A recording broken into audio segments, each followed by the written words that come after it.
С Россией нельзя заключать договор о мире. Путин отправил в отставку зама Лаврова, а экс-сотрудник службы безопасности президента рассказал о секретах сына Лукашенко. В эфире «Нехта» самые важные и интересные новости к этому часу. Либо капитуляция, либо мощный удар. В Польше считают, что с Путиным, который хочет падения Украины и Запада, нельзя договариваться. Современная Россия установила гораздо более авторитарный режим и имеет больше политических заключенных, чем при Брежневе. Небензю могут выдворить из ООН по решению Путина. Что известно о рокировках, которые уже устроил Кремль? Оккупанты убивают и подрывают своих же. В РФ на скамье подсудимых командир дивизии, который отдавал приказы убивать СВОшников. Скольких уничтожил в подвалах на Донбасі. Командир 6-ї дивізії Оспанов вирішив таким чином карати військових з різних підрозділів. Друзья, всем привет! Буду рад вашему лайку, подписке и репосту. Вы прекрасно знаете, что для нас это очень важно. Оставляйте свои комментарии и спасибо вам за обратную связь. Об актуальных и важных событиях прямо сейчас начнем. Путин хочет капитуляции не только Украины, но и Запада, а поэтому мира с российским диктатором не достичь. В этом уверен польский министр иностранных дел Радослав Сикорский. В Варшаве уточняют, что именно капитуляция украинской стороны в понимании Путина и является достижением некого мира. Сикорский также уточняет, что сейчас есть три варианта того, как действовать дальше. Первый вариант – капитулировать, второй вариант – дать отпор агрессору и третий вариант – хотя бы помочь пострадавшей от агрессии стороне, то есть Украине. Также глава польского МИДа уточняет, что сейчас в Западной Европе происходит процесс дерусификации сознания политических элит. Современная Россия установила гораздо более авторитарный режим и имеет больше политических заключенных, чем при Брежневе. В то же время она начала менять границы с помощью силы. Идея создания ОБСЕ заключалась в том, чтобы стабилизировать безопасность в Европе при участии России. На протяжении многих лет и десятилетий ОБСЕ нравилась России, потому что у России в ней было право вето.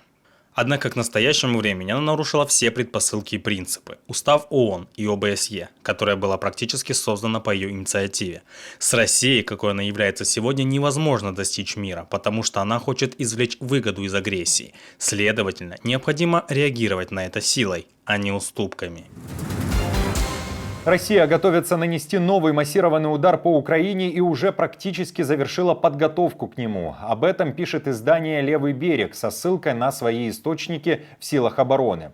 По данным издания, оккупанты могут ударить вновь как по энергетическим объектам, так и по транспортной инфраструктуре страны, в частности, по аэродромам. На предыдущей неделе враг совершал тренировочные вылеты самолетов Ту-160 в формате, близком к отработке ударов по Украине.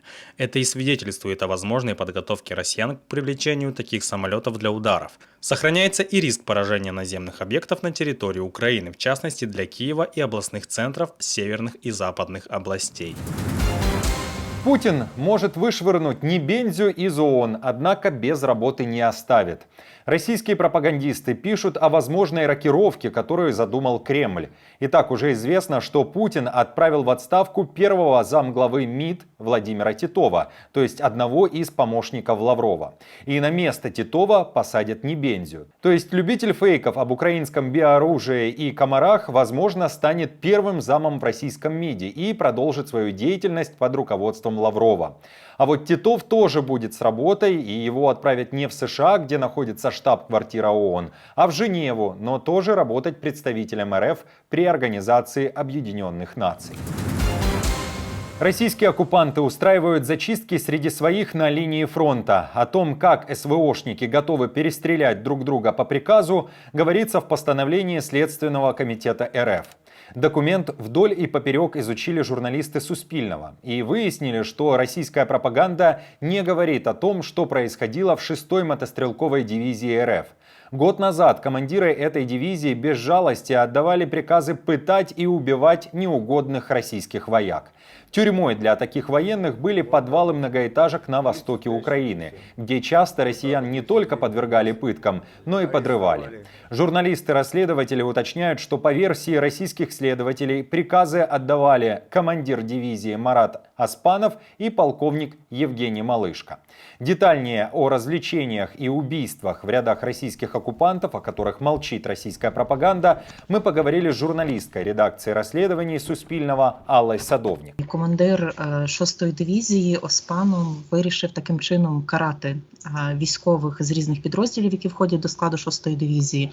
Тобто їх незаконно затримували, тих, хто не виконував накази або там виявляв якийсь непослух. Ми підозрюємо, що це було пов'язано з тими відео, які почали записувати ще з кінця 22-го року і продовжили і весною 23-го. І ці відео розглядали, зокрема, уповноважені з прав людини у російських регіонах, де військові з підрозділів, які входять в 6-ту дивізію, скаржилися на погані умови, на те, що в них погане забезпечення, до них погано ставляться і так далі. І, зокрема, були відео 1307-го полку і найбільше військових, які загинули, яких розстріляли в липні 23-го року, це були саме з цього 1307-го полку. Тобто це люди, які, по суті, відмовлялися виконувати накази свого командування або виявляли якийсь спротив цьому командуванню. І чому вирішили саме вбити, як йдеться в цій постанові, для того, щоб приховати інші злочини, це незаконне утримання і катування. 7 було вбито, а загалом у провадженні згадується 19 російських військових, більшість з них звільнили вже у вересні 23-го року з підвалів з підвалів багатоквартирних будинків, де їх незаконно отримували військові прокурори. Лукашенко продолжает мечтать о совместном медиахолдинге России и Беларуси. О том, что эта пропагандистская структура должна существовать и работать, Лукашенко заявил после поездки к Путину и признался, что кто-то в РФ саботирует ее создание. Надо окунуть в проблемы повседневных дел. Поэтому на площадке посткома комплексно проанализировать поручалось все аспекты обеспечения равных прав граждан. Сделано немало, но и проблем хватает, и мы почему-то их замалчиваем. Досмотры в аэропортах, неотмененный до сих пор роуминг, невозможности купить железнодорожные билеты в праздничные дни, поездов не хватает. Это чьи вопросы? Вопрос работы нашего совместного медиахолдинга. Все приходят, мне докладывают, как это трудно и кто там чего-то не хочет в России. В Кремле же по итогам встречи двух диктаторов на Валааме были не так многословны. Лишь заявили, что между Белоруссией и Москвой многопрофильные и многогранные отношения. Да, я убежден в том, что там претензии были. Я думаю, что разговор состоял таким образом. Володя, Владимир Владимирович, не знаю, как они там общаются друг с другом, но, наверное, употребляется одна и другая форма.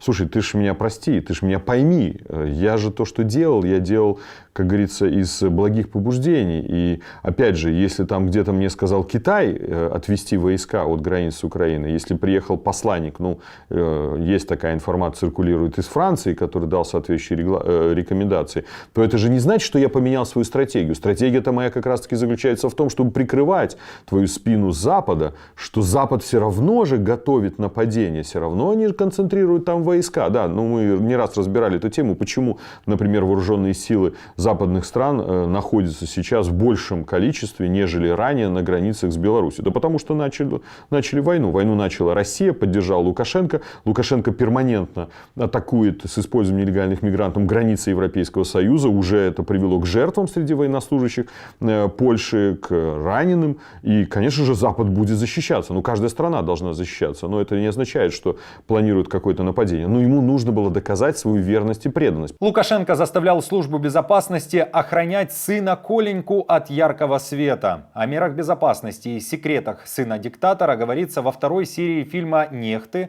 Лукашенко. 30 лет на грани». В эксклюзивном интервью экс-сотрудник службы безопасности президента говорит, что Лукашенко-младшему позволялось абсолютно все. К тому же Коля Лукашенко был свидетелем разных сцен как в резиденции, так и в администрации президента.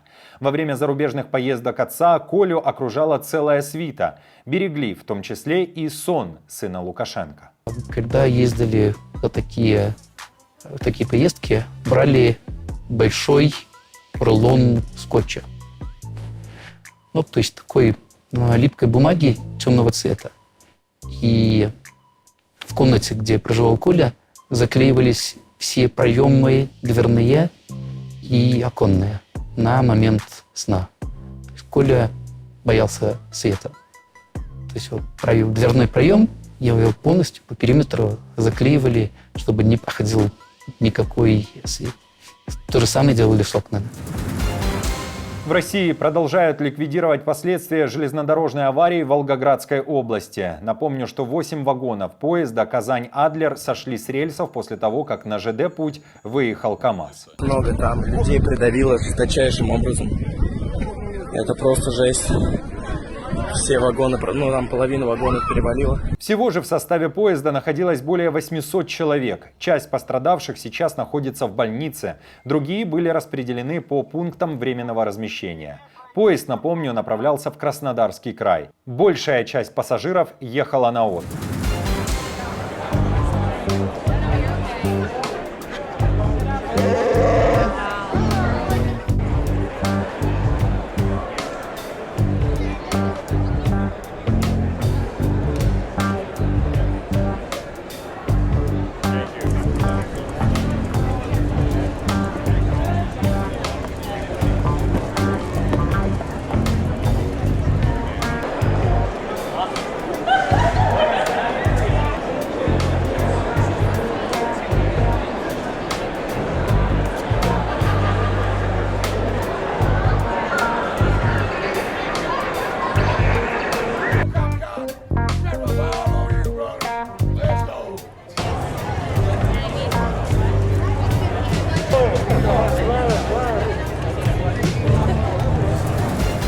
Друзья, спасибо вам за поддержку, вы наша опора. И напомню, что ваша помощь и участие помогает нам делать работу и видеться с вами каждый день.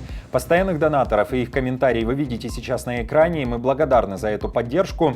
Если же вы хотите присоединиться к их числу и можете, то нажимайте на кнопку «Спасибо» под нашим роликом или становитесь постоянным спонсором нашего канала. Мы с командой продолжаем следить за самыми важными новостями. Оперативную информацию от Нехта ищите в наших телеграм-каналах или на платформе X. Спасибо вам за доверие и то, что остаетесь с нами. До новых встреч и хороших вам новостей.